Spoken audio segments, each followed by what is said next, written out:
que venho sem demora. Guarda o que tens, vírgula, para que ninguém tome a tua coroa. Mais uma vez, eis que venho sem demora. Guarda o que tens, para que ninguém tome a tua coroa. Amém? Se assente adorando a Jesus. Irmãos, o livro do Apocalipse é um livro complexo. É um livro que teve um princípio de rejeição. O concílio de Nicéia fora o concílio que decidiu quais livros ficariam na Bíblia. E alguns livros tiveram rejeição. O livro de Cantares, por ser um livro que é poético, é romântico, é um livro que não contém a palavra Deus, nem Jesus, Yeshua Mashiach, Espírito Santo, Yahvé, Jeová, nada que se atribui ao Pai, ao Filho e ao Espírito Santo, está registrado no livro de Cantares. Por isso, não queriam que o livro de Cantares estivesse no cânon sagrado, na Bíblia Sagrada. Mas, se ele está aqui, é porque Deus queria que ele estivesse aqui.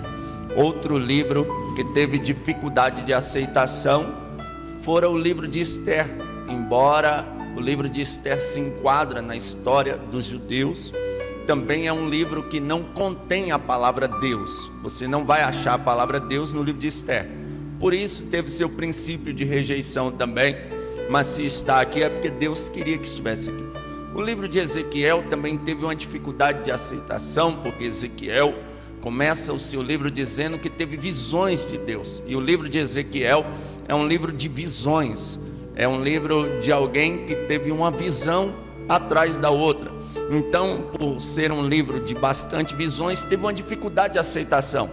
Mas, por ser um livro profético, as visões tiveram o seu cumprimento, foram aceitas. Por último, o livro do Apocalipse. O livro do Apocalipse teve uma dificuldade de aceitação, porque o livro do Apocalipse, ele não estava só na época, existia vários outros Apocalipses também.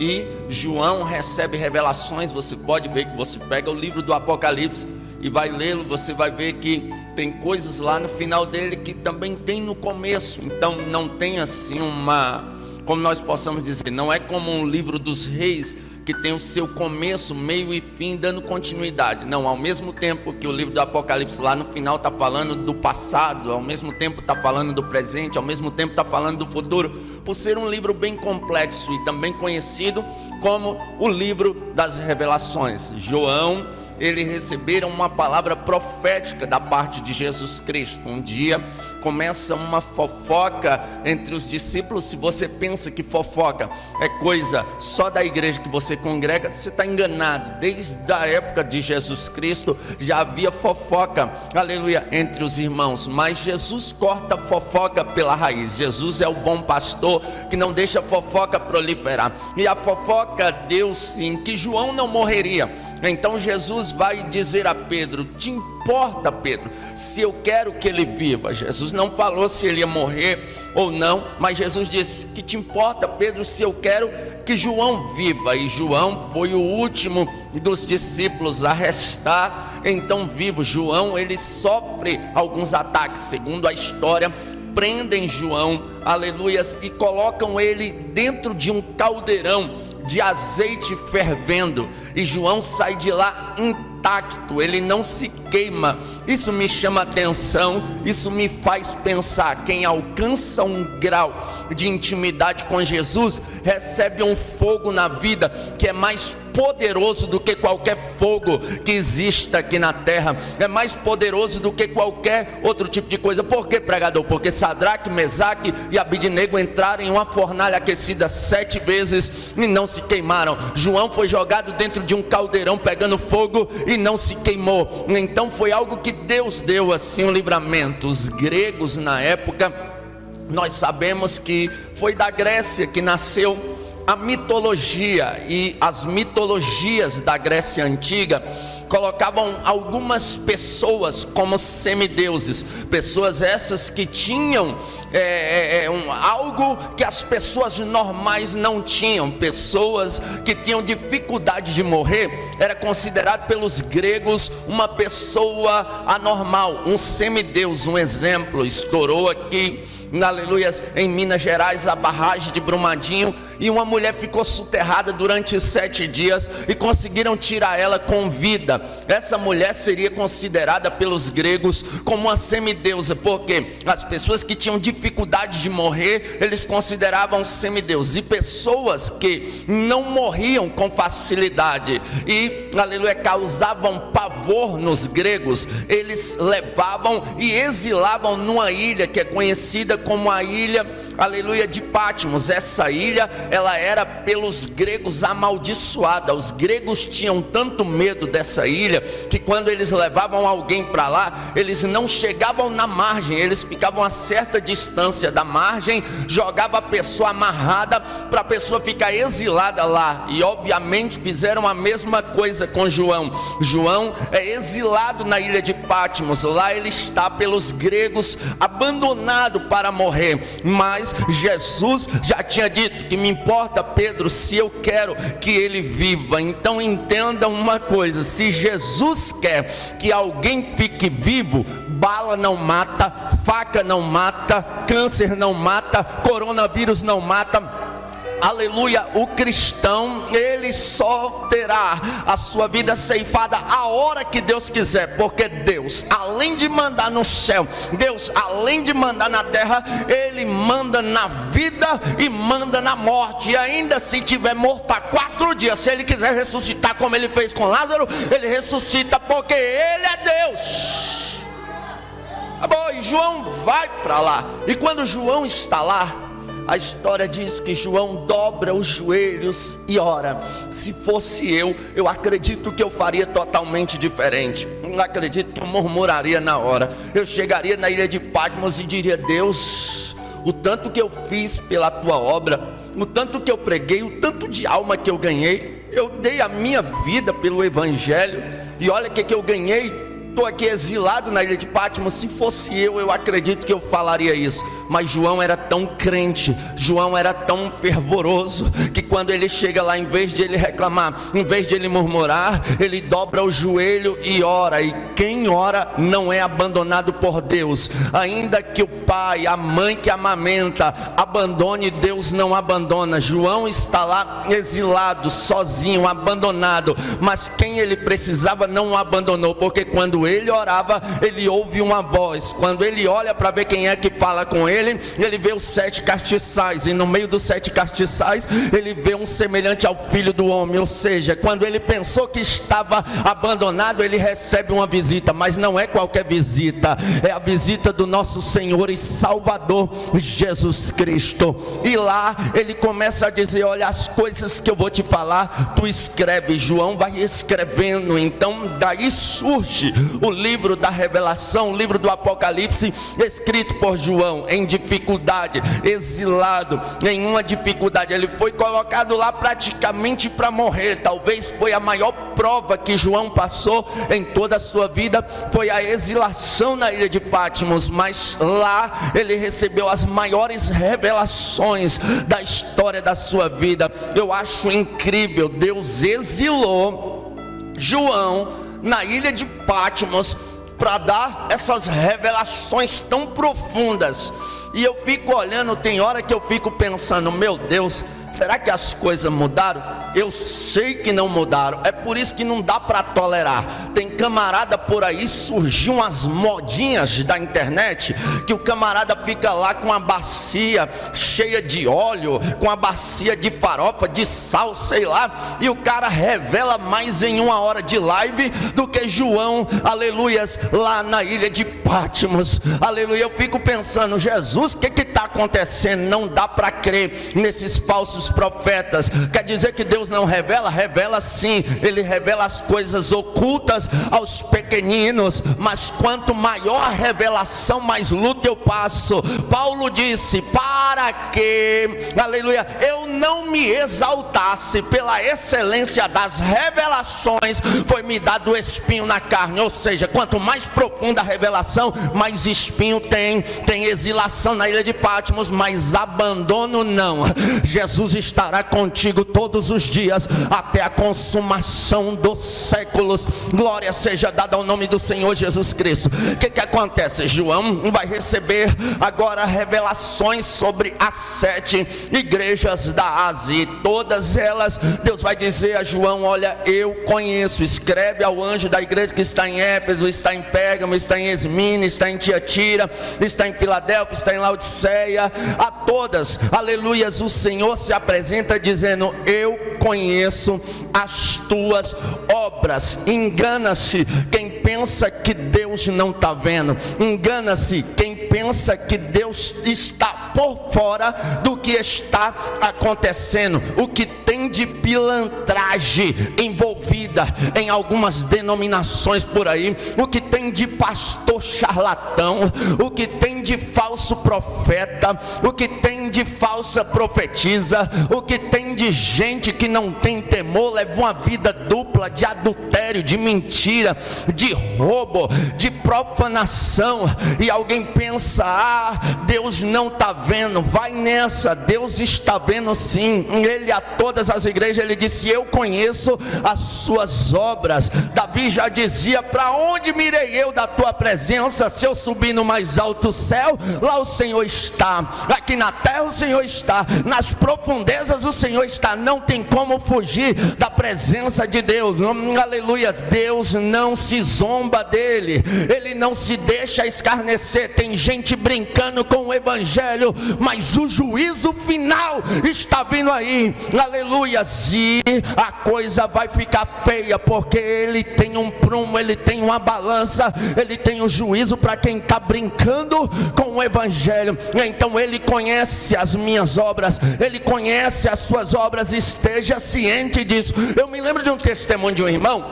Ele chegou até o pastor e disse assim: pastor, eu não aguento mais, me ajude. O pastor disse: o que foi? Ele: olha, eu sou crente, batizei, sou dizimista, não perco um culto, mas eu não consigo parar de fumar. Eu não consigo parar de fumar. O que eu faço, pastor? O pastor disse assim: olha, Deus tem o conhecimento de tudo. No livro do Apocalipse está escrito que ele tem 7 par de olhos que estão sobre a terra, vendo tudo e todos. Quando você for fumar, lembra que Deus está te vendo. Aí o irmão: será que isso vai funcionar? O pastor disse: tenta. E o irmão foi para casa. Daqui a pouco deu vontade de fumar. O irmão foi acender o cigarro. Ele lembrou: Deus está me vendo. Aí ele foi para o banheiro, trancou a porta. Na hora que ele foi acender o cigarro, ele disse: Deus está me vendo. Aí ele entrou para o quarto, fechou a porta, apagou a luz. Na hora que ele foi acender o cigarro, ele: Deus está me vendo. Aí ele apelou, ele entrou para debaixo da cama. E quando ele foi acender o cigarro, ele: não dá, Deus está me vendo. E ele largou o cigarro para a honra e a glória do Deus Todo-Poderoso. Foi uma estratégia. Mas o que você quer dizer com isso, pregador? Deus conhece as nossas obras. Deus conhece as suas obras. E Deus fala isso a todas as igrejas. E Deus falando, aleluia, a igreja de Filadélfia, Deus vai dizer no capítulo de número 3, versículo de número 11: eis que venho sem demora. Guarda o que tens, para que ninguém roube a sua coroa. Se existe uma coisa que o coronavírus fez, além de apavorar o mundo, além de dar uma paralisada no mundo, além de matar algumas pessoas, o que o coronavírus fez foi preparar o caminho para o anticristo. Por que, pregador? Esse caos mundial derrubou a economia no mundo, e o anticristo vai resolver a economia. Esse caos mundial derrubou a política no mundo, e o anticristo vai resolver a política. Esse caos mundial está atacando também a religião no mundo. Como a igreja será arrebatada, o anticristo vai assumir o governo e ele vai resolver a religião, entre aspas, porque ele vai implantar uma religião fazendo aliança aí com os judeus. Então está tudo encaminhado. A qualquer momento a trombeta vai tocar e a igreja será arrebatada. Já está tudo preparado aí para o governo do anticristo, e eu tenho convicção que a igreja de Cristo, ela não será governada pelo anticristo, porque a Bíblia diz que existe um que o detém, até que do meio seja tirado. Então ele vai governar. Quem é que detém o Espírito Santo? Ou é a igreja, ou quem é que detém o anticristo? Ou é a igreja, ou é o Espírito Santo. Como os dois andam junto, aleluias, o Espírito e a esposa dizem vem. Quando a igreja for tirada, o Espírito Santo também vai ser, porque está escrito: não entristeçais o Espírito Santo, o qual estamos selados para o dia da redenção. Aí o anticristo assume, está perto, mas eu tenho visto, infelizmente, muita gente perdendo as suas coroas, porque não estão guardando o que tem. Meditando nas escrituras sagradas, eu estava pensando nesse versículo: guarda o que tens, para que ninguém roube a sua coroa. O que é que eu tenho que guardar, pregador Gabriel Bezerra? Primeira coisa que eu quero te dizer é que a igreja de Filadélfia, no capítulo 3, versículo 8, Jesus vai dizer a eles: porquanto guardaste a minha palavra e não negaste o meu nome. Então a primeira coisa que a igreja deve guardar para não perder a coroa é a palavra. É a Bíblia, é o Evangelho. A palavra, ela tem que ser pregada em tempo e fora de tempo. A palavra, ela tem que ser lida. A palavra, ela tem que ser esmiuçada. A palavra, ela tem que ser pregada. A palavra, ela tem que ser, aleluias, ensinada. A palavra, aleluia, não pode sair dos nossos cultos. Infelizmente, existem muitas igrejas que já não se dão valor nenhum na palavra. Eu vi um pastor de muito conceito dizer algo. Ele disse: a honra que dá-se a Jesus mede-se pelo valor de sua palavra. Igreja que honra Jesus, honra a palavra. Igreja que não prega a palavra não deve ser, aleluias, frequentada. Tem lugar por aí que a revistinha, aleluias, é mais interessante do que a palavra. Tem lugar por aí, aleluias, que o folhetinho de liturgia é mais interessante do que a palavra. A igreja que não tem palavra é uma igreja que já perdeu a coroa, porque Jesus disse: porquanto guardaste a minha palavra. A igreja que almeja o céu, ela tem que guardar a palavra, porque a Bíblia diz: e vós sereis limpos pela palavra, vós sereis lavados pela palavra. Basta uma palavra para a história de alguém mudar. Aleluia. Que tirem, aleluia, o conjunto de louvor, que tirem, aleluia, qualquer outra coisa, mas a palavra, ela não pode ser tirada do nosso meio. Tem igreja por aí que não tem mais palavra, é estandarte na hora da palavra. Tem igrejas por aí que não tem mais palavra, é entretenimento na hora da palavra. É igreja que não guarda a palavra, e igreja que não guarda a palavra é porque já perdeu a coroa. Mas graças a Deus nós temos coroa, o céu é nosso, e aqui mesmo tendo pouca força, nós guardamos a palavra.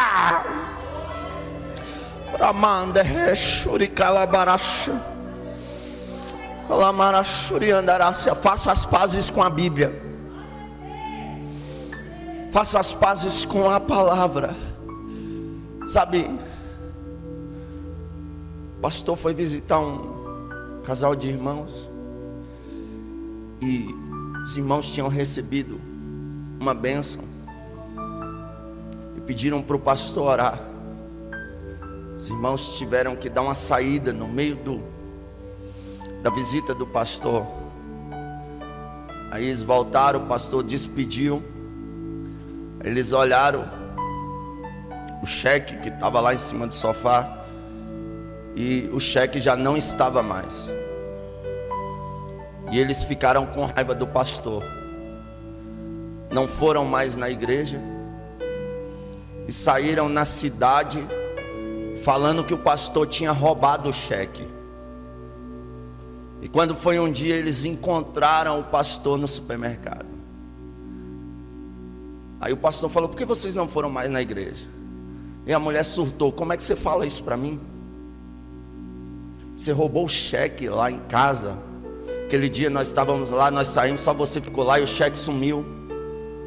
O pastor falou: não, pelo amor de Deus, não faz isso, irmã. Eu coloquei o cheque dentro da Bíblia.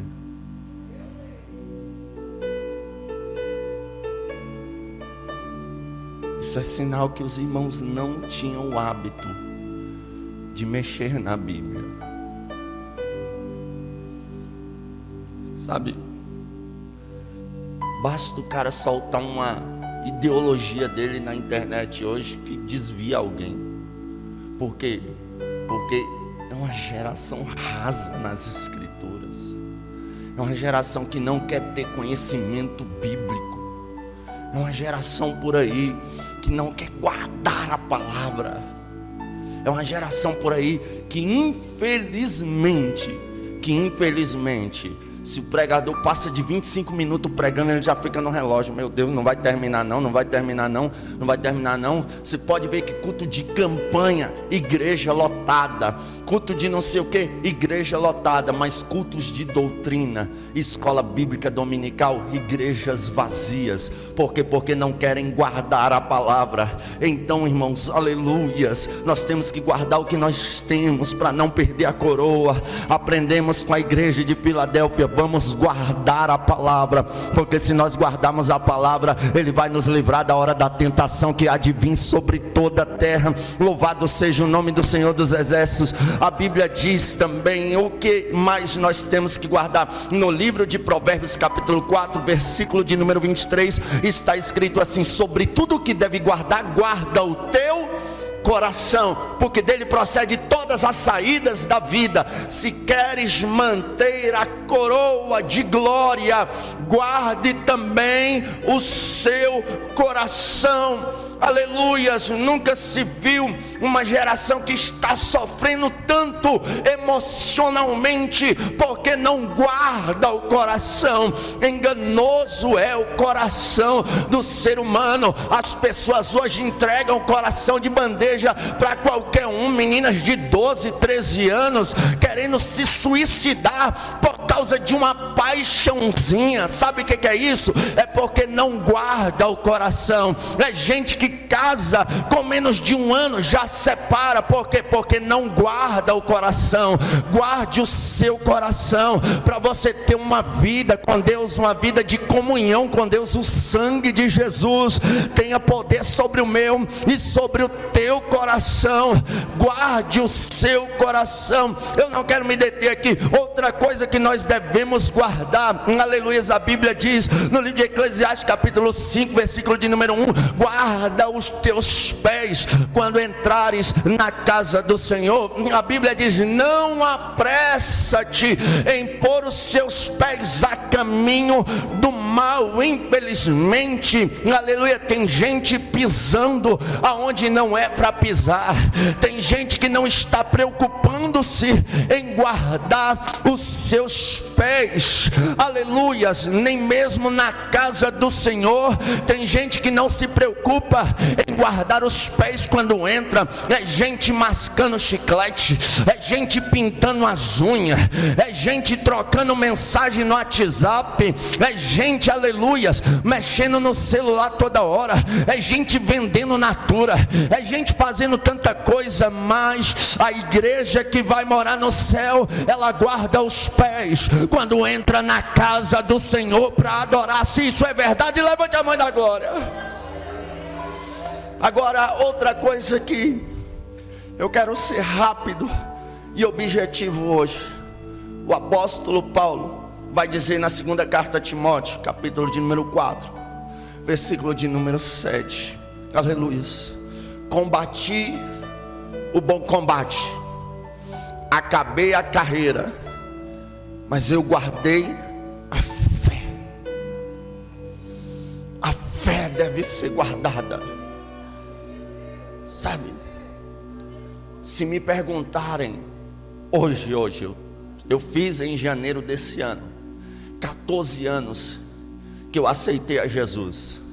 As minhas convicções no Evangelho são as mesmas de 14 anos atrás. Amadureci, ganhei algumas experiências, aleluia, tive discernimento de algumas coisas com o decorrer, aleluia, nos ensinamentos com base nas escrituras sagradas. Mas a minha fé é a mesma de quando eu era novo convertido. A minha fé, ela permanece intacta. Muita gente no decorrer da caminhada não tem guardado a fé. Isso me preocupa. Eu conheci pessoas batizadas no Espírito Santo que falavam línguas estranhas, e hoje dizem que esse negócio de língua estranha foi os homens que inventaram. Lê um livrozinho do reverendo não sei das quantas e começa a dizer que os dons cessaram. Aí você pergunta para eles: quando foi que os dons cessaram? Aí eles dizem: um avivalista do século tal, que nem está na Bíblia, declarou que os dons cessaram. Irmão, aleluia, aquilo que a Bíblia não dá data, eu também não posso dar. Jesus disse que ninguém sabe o dia nem a hora em que o Filho do Homem há de vir. Ninguém até hoje, nenhuma previsão. Você pode ver, os Simpsons acertaram em seus desenhos a data da derrubada das Torres Gêmeas. Os Simpsons acertaram em seus desenhos, aleluia, a eleição do presidente Trump na presidência da República dos Estados Unidos. Os Simpsons acertaram em seus desenhos tanta coisa, mas a data que eles preveram para o arrebatamento da igreja, ela foi falida, ela foi fracassada, porque aquilo que a Bíblia não dá data, os homens não podem dar data. A Bíblia diz sim: havendo línguas cessarão, havendo profecia cessarão, mas nós não podemos dar data. Que história é essa que os dons cessaram? Não cessaram. Deus levantou meu irmão de uma cadeira de rodas. Que história é essa que os dons cessaram? Eu já vi uma mulher morrer e Deus ressuscitar ela. Os dons não cessaram.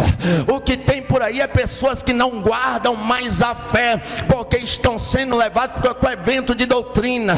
Eu fiquei olhando um dia desses, alguém que já falou em línguas estranhas disse a mim: olha, isso não existe, isso é coisa da cabeça dos pentecostais. Eu falei: isso é impossível. A experiência que eu tive no batismo com o Espírito Santo, ela foi transformadora, ela foi ímpar. Não tem como falar que isso não existe, porque eu sei o que eu senti na hora. Eles dizem: isso é loucura dos pentecostais, línguas estranhas não existe. E eu falei: me prova na Bíblia. Eles disseram lá em Atos dos Apóstolos, eles falaram cada um na sua língua. Não foi línguas estranhas, foi cada um em uma língua diferente, para que os povos que estavam ali de línguas diferentes entendessem. Eu falei: sim, com certeza, em Atos capítulo 2, vocês não estão errados. Agora vocês erram em dizer que as línguas estranhas que nós falamos, aleluia, não tem base bíblica,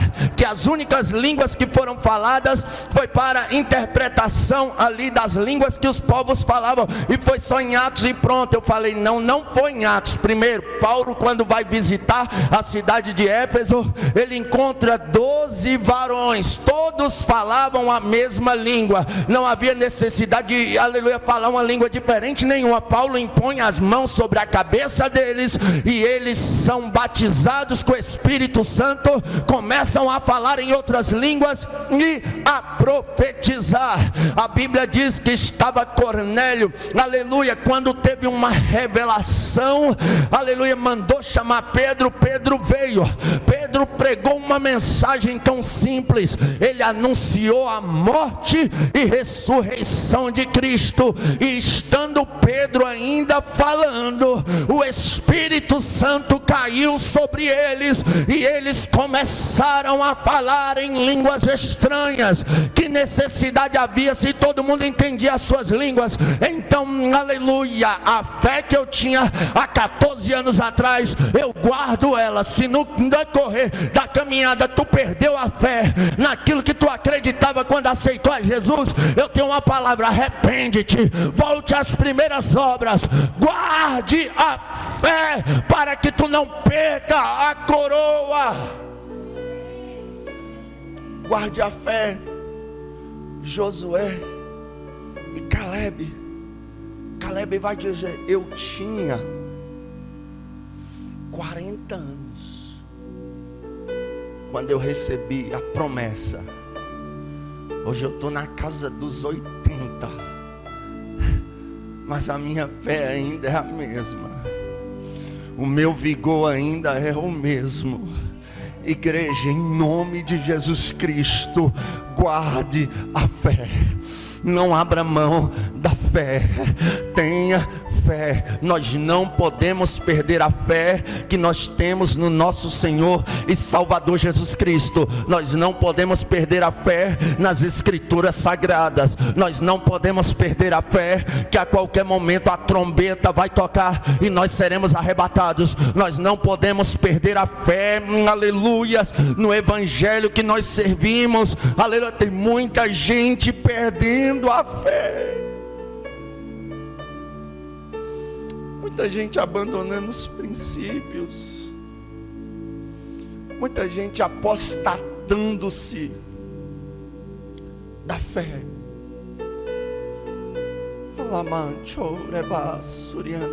Isso me preocupa, dói o meu coração. Sabe, porque para muitos aquilo que era santo hoje não é mais. Aquele princípio que guardava hoje não guarda mais. Quantos crentes conservadores viraram crentes liberais porque perderam a fé. Perderam a fé nas Escrituras Sagradas. Aquilo que eles, como nós possamos dizer, aquilo que eles guardavam, os princípios doutrinários que defendiam a família, eles não guardam mais, porque perderam a fé deles foi abalada, viraram liberais.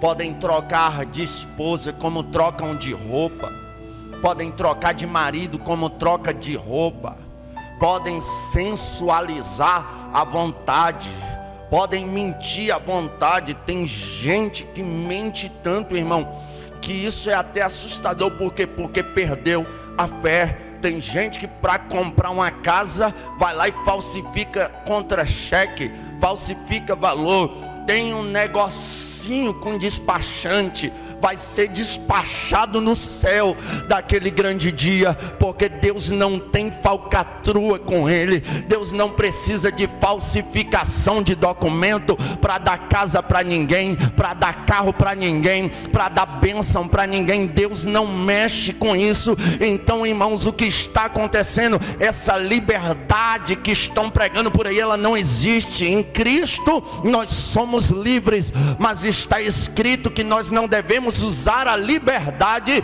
para dar ocasião à carne. Pecado ainda é pecado. Eu não sou a favor de expor pecado de ninguém, porque, aleluias, a Bíblia diz: ai daqueles a quem vier os escândalos, aleluia. Às vezes alguém errou, caiu, mas escandalizou ali só entre ele, o pastor, a igreja dele, vão tratar, ele vai pedir perdão e vai voltar. Agora quem expõe, quem coloca, aleluia, a exposição mundial que traz o escândalo, escândalo. A Bíblia diz: ai daqueles a quem vem o escândalo. Agora não é porque eu não sou a favor de expor, que eu também não vou ser a favor de pregar contra o erro. João Batista perdeu a cabeça, mas não parou de pregar contra o pecado de adultério de Herodes. Aleluias. Pedro, aleluia, foi crucificado de cabeça para baixo,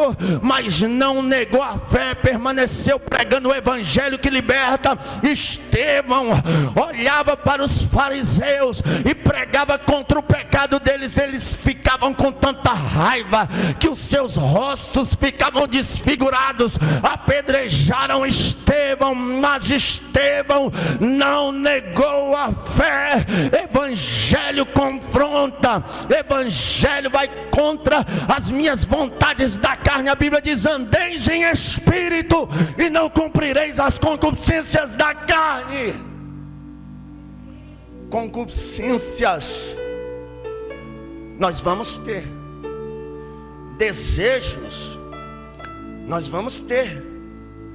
Tem hora, eu costumo dizer que eu sou nordestino, e se tem uma coisa que eu usei muita droga, droga nenhuma me chama atenção. Eu fui em muita festa, não tenho vontade nenhuma de ir a festas. Bebi muito, não tenho vontade nenhuma de beber. Mas tem uma coisa que quando eu ouço me perturba, é o tal do forró. E eu fico assim, aquilo me chama atenção, forró me chama atenção. Aí dá vontade de ouvir. Mas o que eu faço? Eu vou ouvir louvores. Porque se eu estiver em espírito, eu não vou cumprir as concupiscências da carne. Tem gente na igreja que sente vontade de ir a festas, e você não está pecando por isso, é a concupiscência. Mas se você estiver em espírito, você não vai cumprir a concupiscência. Sabe, seja íntimo de Deus. Chegue em Deus e fale: ó Deus, eu estou com vontade de fazer isso, isso e aquilo, Jesus. Me ajuda, porque irmãos, ou coisa ruim é quando você bate de frente com a hipocrisia. Se tem uma coisa que Jesus, aleluias, pregou contra, foi a hipocrisia, irmãos. Jesus odiava hipócritas. Jesus não gostava de hipócritas. Com Cristo não tem hipocrisia. Não adianta ter um belo discurso de santidade, sendo que Jesus conhece o íntimo do meu coração. Eu sempre falo com Jesus quando eu estou com vontade de errar: Jesus, eu estou com vontade de fazer isso, isso e aquilo. E aí o Espírito Santo vem, me dá um abraço e não deixa eu fazer.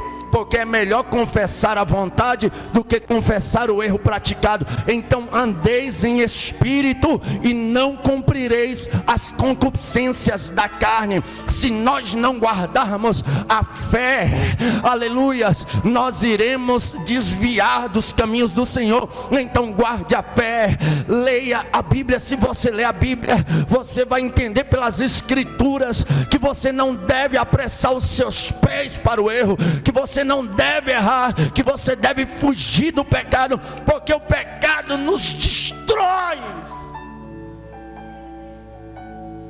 Deus não quer que eu erre, não é porque Deus é um ditador, um Deus fascista, que obriga as pessoas a viverem do jeito que Ele quer que viva. Não, Deus não é assim. Deus é amor. E por que Ele não quer que eu peque, pregador? Porque Deus é Pai. Deus é Pai. Eu sou pai de 2 filhos. Tenho um neném com 5 meses e uma menininha com 5 anos. Tem hora que eu olho para minha filha e digo: filha, não fica aí porque você vai se machucar. Eu vejo alguma coisa ali que pode machucar ela, e eu falo: não fica, filha, aí. Aí ela teima e fica, e acaba se machucando. Ela vem chorando para mim.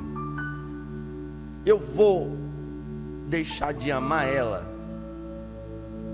porque ela me desobedeceu? Eu vou deixar de abraçar ela porque ela me desobedeceu? o motivo de eu ditar algumas regras para ela é porque eu sabia que se ela ultrapassar as regras que o pai dela ordenou, ela é quem vai se machucar. Então Deus não quer que eu peque, porque quem vai se machucar é eu. Aleluia. Quem vai sofrer sou eu. E quem está ligado a mim, chega numa professora de escola, pergunta quem são os meninos que mais dão trabalho. São os meninos de pais divorciados, de famílias destruídas. Por quê? Porque erraram, brincaram, não guardaram o coração. Aleluias. Pediram a Deus um esposo, uma esposa. E hoje é incrível. Eu conheci, eu estava na Bahia, eu cheguei ontem. Eu conheci lá na Bahia algo que eu pensei que não tinha nos dias de hoje, mas no Nordeste ainda tem. Eu conheci um casal que casou por vontade dos pais. Antigamente, nas regiões do Nordeste, tinha muito isso. Cabia jantar na casa do compadre. Eu olhava, rapaz, tua filha já está na idade de casar, né? Meu filho também. Pronto, vamos casar os dois. E chegava em casa, minha filha, tu tá noiva. O quê? O casamento vai ser tal dia. Não, mas eu não amo. Você está noiva. Filho, você vai casar com a filha do meu compadre. Ah, mas eu não amo. Não discuta comigo. E casavam-se sem se amar. E engraçado, os casamentos duravam. Morriam casados. E hoje é incrível, né? Casam morrendo de amor. Brigam com mãe, brigam com pai, com pastor, porque quer casar, porque ama. E não tem durado 1 ano os casamentos. Muitos que a gente tem visto por aí. Por quê? Porque não estão guardando a fé, os princípios doutrinários. Não estão guardando o coração. Estão deixando o coração de qualquer jeito. Estão deixando o coração exposto a qualquer indivíduo que vem endemoniado, a qualquer indivídua que vem endemoniada. Guarda o teu coração, querido. Guarda o teu coração, querida, porque Jesus está voltando. Guarda a fé, porque Jesus está voltando. Guarda os teus pés, porque Jesus está voltando. Louvado seja Deus. Se coloca de pé em nome de Jesus.